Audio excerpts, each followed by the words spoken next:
Bonjour. Nous abordons aujourd'hui un aspect central du ministère de Jésus, ses miracles.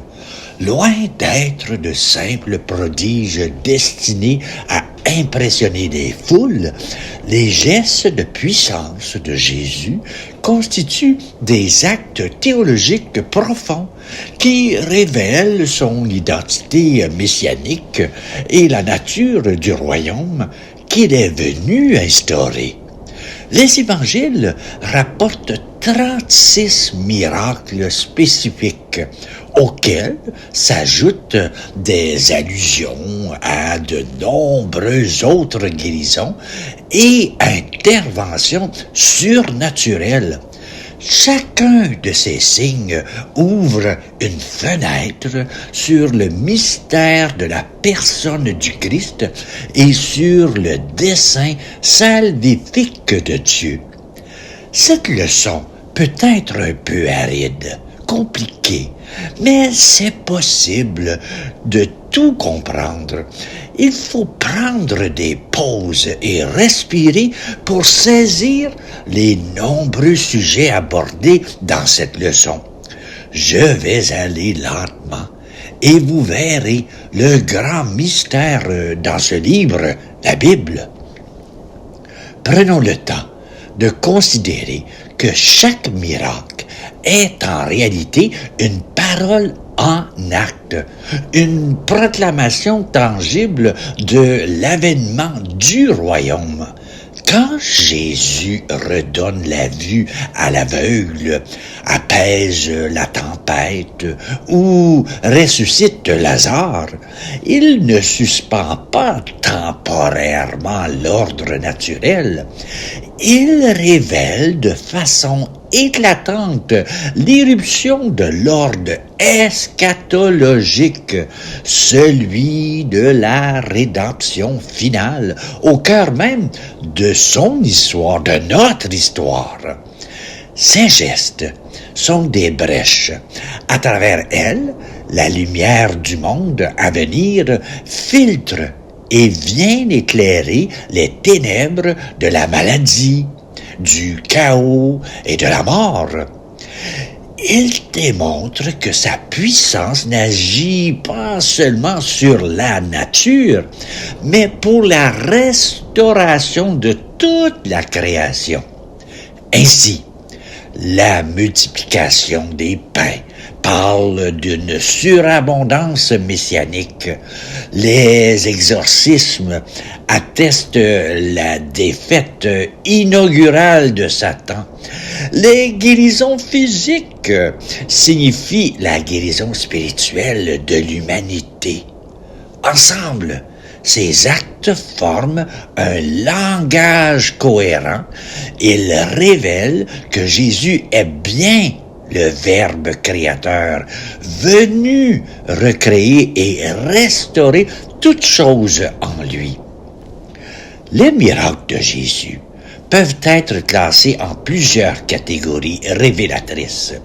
Les guérisons d'aveugles, de paralytiques, de lépreux, des morismes, manifestent la victoire sur la maladie et la souffrance, conséquence du péché. Les exorcismes dévoilent le combat contre les puissances du mal et l'établissement de la souveraineté de Dieu. Les miracles naturels, tempête apaisée, multiplication des pains, démontrent la maîtrise de Jésus sur la création. Les résurrections, la fille de Jaïr, le fils de la veuve de Naïm, Lazare, anticipent la victoire définitive sur la mort. Chaque catégorie révèle un aspect différent de l'autorité messianique de Jésus. Il est crucial de comprendre que ces catégories ne sont pas de simples étiquettes. Elles forment les facettes d'une même réalité, unifiées par leur finalité révélatrice. Autrement dit, le miracle est une parabole incarnée. Si la parabole utilise une histoire pour révéler une vérité spirituelle, le miracle, lui, utilise un fait concret dans l'ordre matériel pour manifester la même vérité avec une force incontestable. Ainsi, la guérison du paralytique descendu du toit n'est pas seulement un acte de compassion médicale, c'est la mise en scène visible et palpable du pardon des péchés. La tempête apaisée n'est pas qu'un exploit météorologique, c'est la démonstration que le Créateur est présent dans la barque de son Église au cœur de la tourmente. Chaque signe est donc à lire à deux niveaux. Le niveau historique de l'événement et le niveau théologique du message qu'il incarne. Cette grille de lecture nous invite à ne pas nous arrêter au prodige, mais à laisser le prodige nous conduire à la personne même de celui qui l'accomplit et au mystère du royaume qu'il inaugure. C'est pourquoi l'incrédulité ne naît pas d'un manque de preuves, mais d'un refus de lire ces signes comme Dieu nous les donne à lire, comme des invitations à croire en celui qui se révèle être le Logos créateur, le Kyrios victorieux et le Messie souffrant, tout à la fois. Les récits de guérison montrent invariablement la compassion de Jésus face à la souffrance humaine. La guérison de l'aveugle-né en Jean 9 dépasse le simple miracle physique pour devenir une révélation progressive de l'identité de Jésus comme lumière du monde. La guérison du paralytique en Marc chapitre 2 commence par le pardon des péchés, affirmant la primauté du salut spirituel. La guérison de la femme hémorroïsme en Luc chapitre 8 souligne le pouvoir de la foi et la discrétion de Jésus qui perçoit la puissance sortir de lui. Ces récits révèlent que le salut apporté par le Christ concerne l'être humain tout entier. Il nous faut cependant approfondir cette notion de salut intégral. Chacune de ces guérisons opère, en réalité, une restauration relationnelle profonde en touchant le lépreux.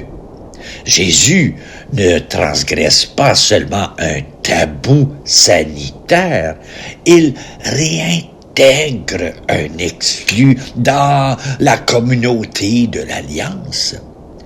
En guérissant l'hémorroïsme, il restaure une femme à la fois dans son corps et dans son statut social et religieux, la libérant d'une impureté qui la marginalisait. La guérison est donc un acte de réintégration. Elle révèle que le péché, à l'origine de la maladie et de la mort, a pour conséquence ultime la dislocation des relations avec Dieu, avec soi-même, avec les autres et avec la création. L'action de Jésus renverse cette dynamique de fragmentation. Par son geste et sa parole, il rétablit l'être humain dans sa vocation originelle de créatures en communion. Ainsi, la guérison physique est le signe visible d'une restauration bien plus vaste, celle de l'harmonie du royaume. Elle préfigure le jour où il n'y aura plus de mort, ni de deuil, ni de cris, ni de souffrance. On voit cela en Apocalypse chapitre 21, verset 4. En guérissant, Jésus ne fait pas que manifester sa puissance, il révèle le cœur même de la mission du Messie, recréer, réconcilier et unifier tout ce qui était brisé.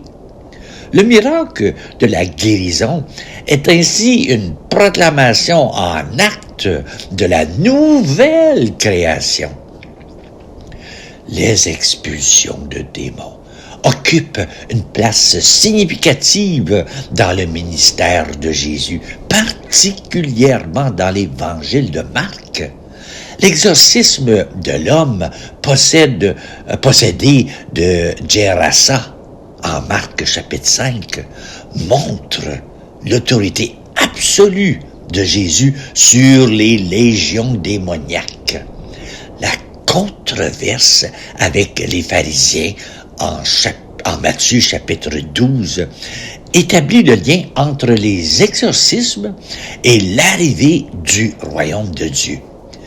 Si c'est par l'Esprit de Dieu que j'expulse les démons, c'est donc que le royaume de Dieu est arrivé jusqu'à vous. Ces récits dévoilent la mission de Jésus comme combat eschatologique contre les forces du mal. Il est frappant de noter que, dans ces affrontements, Jésus n'utilise aucun rite, aucune formule magique prolongée. Son autorité se manifeste dans la sobriété souveraine d'une parole. « Tais-toi et sors de cet homme » en Marc chapitre 1, 25. Cette caractéristique est fondamentale. Elle révèle que le combat n'est pas entre deux puissances équivalentes, mais entre l'usurpateur temporaire et le souverain légitime de la création. La parole créatrice qui, dans la Genèse, met en ordre le chaos, fait ici irruption dans le chaos spirituel pour y rétablir l'ordre. L'exorcisme est donc l'actualisation du pouvoir du Logos face au néant et au non-être que représente le mal.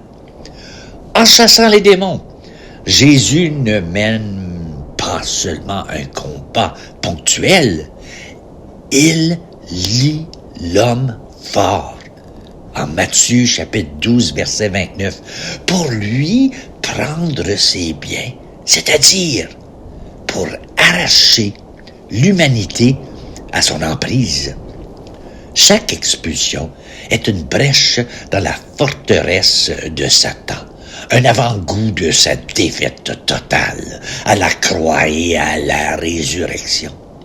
Ainsi, ces récits ne dépeignent pas seulement un guerrier victorieux, mais le roi dont la simple parole fait reculer les ténèbres et restaure l'intégrité de la personne humaine créée à l'image de Dieu. Ils nous disent que le royaume n'advient pas seulement par un enseignement, mais par un acte de libération conquérante. Jésus se présente comme le maître des éléments naturels.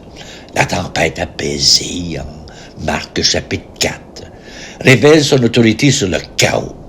évoquant la puissance créatrice de Dieu dans l'Ancien Testament.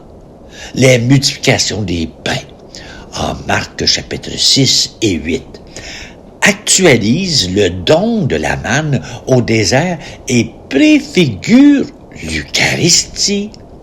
La pêche miraculeuse en Luc chapitre 5 symbolise la mission évangélisatrice de l'Église. Ces miracles manifestent que le royaume apporte la réconciliation de toute la création avec son Créateur. Il convient de pousser plus loin cette lecture.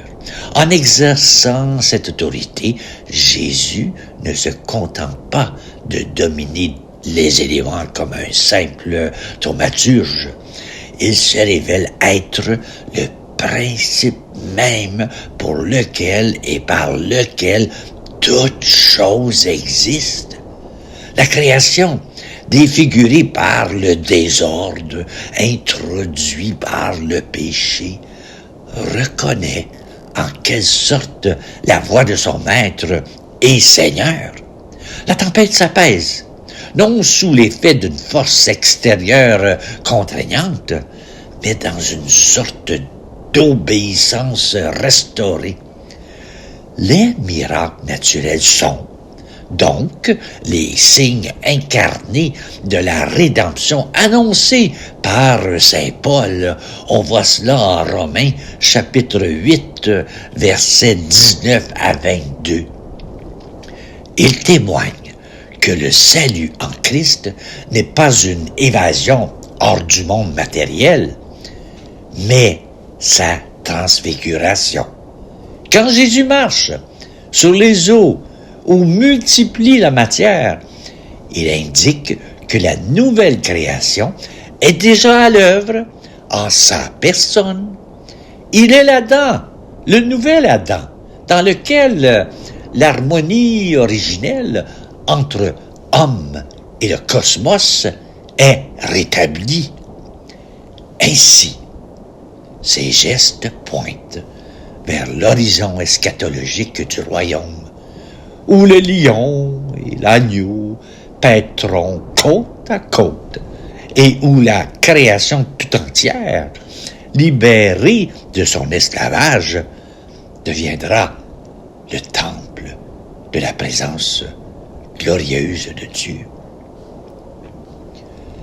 Les gestes concrets accomplis par Jésus n'utilisent de salive pour guérir l'aveugle en Jean chapitre 9. L'imposition des mains, les paroles prononcées, annoncent déjà les sacrements de l'Église, les miracles opérés à distance. Le serviteur du centurion, en Matthieu chapitre 8, révèle l'efficacité de la parole de Dieu. La guérison des 10 lépreux, Luc chapitre 17, où seul le Samaritain revient rendre grâce, montre le lien entre le miracle et la foi eucharistique. Ces éléments préparent la sacramentalité de l'Église où le Christ continue d'agir par des signes sensibles. Il faut cependant discerner ici plus qu'une simple préfiguration symbolique. Ces gestes du Christ établissent le principe théologique fondamental de la méditation sacramentelle. En utilisant de la boue, en touchant de ses mains, en prononçant une parole sur des éléments tangibles, Jésus sanctifie la matière elle-même et en fait le vecteur de sa grâce salvatrice. Il ne méprise pas le créé, mais l'assume pleinement comme instrument de sa présence et de son action rédemptrice. Ainsi, le miracle est le sacrement originaire. Il unit indissociablement un signe visible, le geste, la matière, à une réalité invisible, la puissance guérissante, le pardon, le salut. Cette économie du signe efficace ne cesse pas avec son ascension.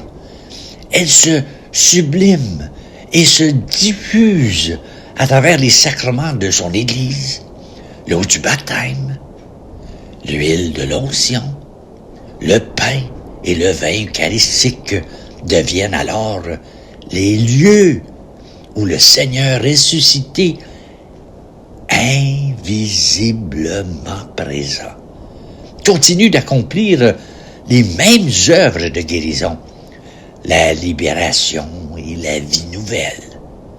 La foi sacramentelle est précisément cette capacité donnée par l'Esprit à reconnaître dans des signes humbles et ordinaires la puissance extraordinaire du même Christ qui touchait les yeux des aveugles et multipliait les pains.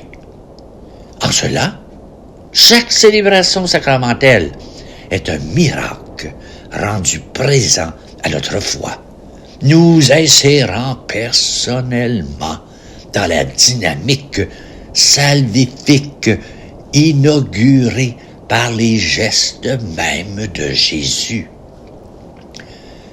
Les miracles ne s'imposent jamais comme des preuves coercitives. Jésus refuse de donner des signes du ciel à ceux qui le mettent à l'épreuve. On voit ça en Matthieu 16. Souvent, il demande le silence après une guérison, un secret messianique. Et il lie l'efficacité du miracle à la foi du bénéficiaire ou de son entourage. La guérison est toujours ordonnée à une rencontre personnelle avec le Christ et à une conversion du cœur. Le miracle n'est pas une fin en soi, mais un signe qui pointe vers la réalité plus profonde du royaume. Ce refus de la preuve coexistive nous introduit au cœur même de la pédagogie de Dieu. Le miracle est par essence un signe dialectique. Il ne s'impose pas à la raison, mais s'offre à la liberté. Il exige une interprétation, un dépassement du phénomène pour discerner la personne qui en est la source. En cela, il est analogue à la parole. Il requiert une écoute active et un engagement. La demande de science ou secret messianique n'est pas une simple tactique. Elle est la protection de cette dimension mystérieuse du signe qui doit être accueillie dans la foi, non dans l'enthousiasme superficiel.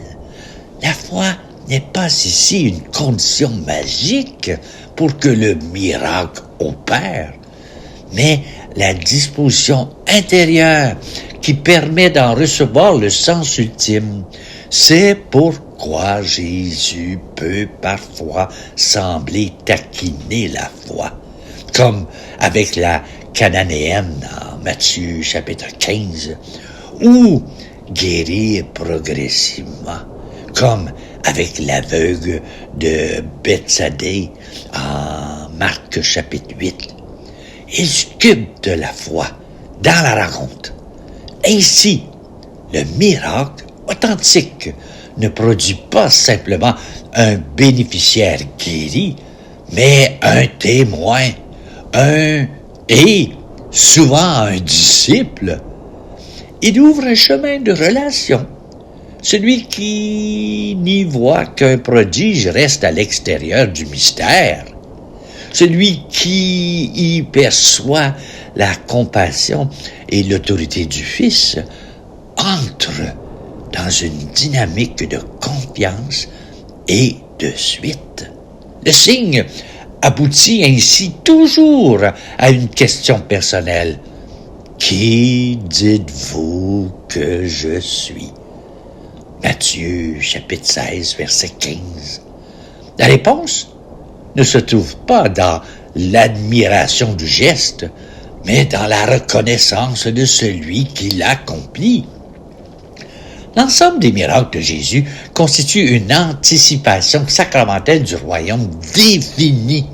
Il montre proleptiquement ce que sera le monde réconcilié. Plus de maladies, plus de souffrances, plus de mort, plus de domination démoniaque.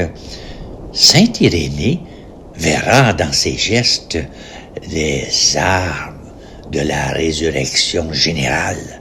Il révèle que le royaume n'est pas seulement futur, mais déjà à l'œuvre dans la personne et l'activité de Jésus. Cette anticipation, cependant, n'est pas une réalisation plénière. Elle s'inscrit dans le paradoxe propre au mystère du Christ. Les miracles sont comme des éclairs de lumière de Dieu dans la nuit du monde, encore soumis à la souffrance et à la mort. Il révèle ainsi la tension caractéristique de l'eschatologie inaugurée. Le royaume est déjà présent avec force dans l'autorité du Messie. Mais il n'est pas encore consommé dans sa gloire universelle. Jésus guérit, mais les maladies restent nombreuses. Il ressuscite Lazare, qui devra mourir une seconde fois. Ces signes sont donc à la fois des démonstrations de puissance et des promesses incarnées. Ils ne suppriment pas l'attente. Ils la qualifient et l'orientent. Ils nous disent que la guérison finale n'est pas une utopie, car elle a déjà montré son visage, que la création ne sera pas anéantie, mais transfigurée, car le Maître a déjà posé sa main sur elle. En ce sens, chaque miracle est une prophétie en acte. Il ne nous berce pas d'illusions dans un monde parfait, mais il ancre notre espérance dans la certitude que la victoire du Christ est réelle, inaugurée, et qu'elle chemine irrésistiblement vers son accomplissement. L'Église vit précisément de cette tension. Nourrie par ces armes de la résurrection, elle devient à son tour, dans ses sacrements et sa charité, de signes sacramentels qui prolongent dans l'histoire cette anticipation active du royaume. Ainsi, comme nous l'avons contemplé, les miracles de Jésus ne sont pas des anecdotes du passé. Ils sont des révélations permanentes et son identité de son projet de restauration pour l'humanité et pour toute la création. Il nous interpelle aujourd'hui dans notre propre chair, notre propre histoire et notre propre foi. Il nous invite à passer de l'étonnement devant le prodige et la reconnaissance du Sauveur, et de cette reconnaissance à une confiance totale en sa personne. Cette exploration des gestes de puissance du Christ nous a permis de voir comment le royaume se rendait tangible. Il nous offre maintenant une transition toute naturelle et passionnante pour notre prochain rendez-vous. Si les miracles sont la parole incarnée dans l'action, comment le Christ a-t-il choisi de révéler les mystère de ce royaume à travers la parole proférée. Je vous invite donc chaleureusement à suivre la leçon 13 prochainement. Les paraboles du royaume, le style d'enseignement de Jésus. Nous y découvrirons comment le maître utilise les récits apparemment simples de la vie quotidienne, un semeur, une perle, un père et son fils, pour créer un choc révélateur et provoquer en nous une décision. Nous analyserons ces récits géniaux qui, loin d'être de gentilles histoires, renferment une profondeur théologique subversive et une puissance de conversion intacte. Nous verrons comment la parabole du bon samaritain renverse nos définitions du prochain, comment celle des talents questionne notre fidélité et comment celle du Fils prodigue nous dévoile le cœur insondable du Père. Alors, venez approfondir avec moi cette pédagogie de Dieu qui, à travers le miracle des paraboles, nous renvoie à notre propre vérité devant Dieu. Au prochain clip vidéo, une rencontre pour laisser ces récits immortels travailler nos cœurs et nos intelligences. À très bientôt. Merci d'être là. Je te souhaite à toi une bonne journée.